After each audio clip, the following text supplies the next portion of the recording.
চাঞ্চল্যকর ঘটনা, বাংলাদেশের সন্দেহে চলন্ত ট্রেন থেকে যাত্রীকে ধাক্কা, প্রাণে মারার চেষ্টার অভিযোগ আক্রান্তের। বেঙ্গালুরু থেকে ফিরছিলেন মুর্শিদাবাদের যুবক মানারুল শেখ। তাকে চলন্ত ট্রেন থেকে যাত্রীকে অর্থাৎ তাকে ধাক্কা দেওয়ার অভিযোগ। শঙ্কর রয়েছে টেলিফোন লাইনে। শঙ্কর, প্রথমে জানতে চাইবো ঠিক কি কারণে চলন্ত ট্রেন থেকে তাকে ধাক্কা মারার চেষ্টা, কারা ধাক্কা মারলো? দেখো প্রিয়াঙ্কা, এটা ওই যে আহত হয়েছেন শেখ মানারুল, তিনি জানিয়েছেন যে তাকে চলন্ত ট্রেন থেকে ধাক্কা দিয়ে ফেলে দেওয়া হয়েছে। কে বা কারা করেছে তিনি পরিষ্কারভাবে বলতে পারছেন না। ইতিমধ্যেই আহত তাকে উদ্ধার করে বাখরাবাদের যেখানে এই ঘটনাটা ঘটেছে সেখান থেকে উদ্ধার করে বেলদা থানার পুলিশ চিকিৎসার জন্য নিয়ে গেছে। ইতিমধ্যে তার হাত এবং পায়ে চোট পেয়েছে। গোটা ঘটনার তদন্তে নেমেছে জিআরপি পুলিশ।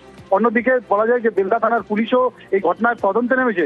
তবে ওই যুবক জানিয়েছেন যে মুর্শিদাবাদের বাসিন্দা, তিনি ব্যাঙ্গালোর থেকে ফিরছিলেন এবং ঠিক পশ্চিম মেদিনীপুর জেলার বাখরাবাদ স্টেশনের কাছে পৌঁছাতে গেলেই তাকে চলন্ত ট্রেন থেকে ধাক্কা মেরে ফেলে দেওয়া হয়েছে বলে অভিযোগ।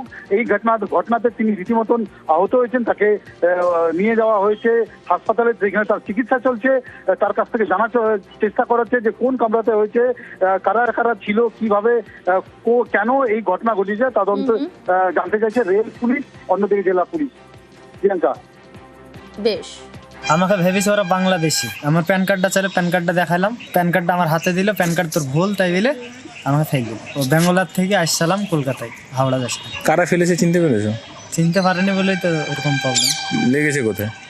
বুকে, পায়ে, হাতে। ওই প্রাণী মারতে চাইছিল? প্রাণেই মারতে চাইছিল।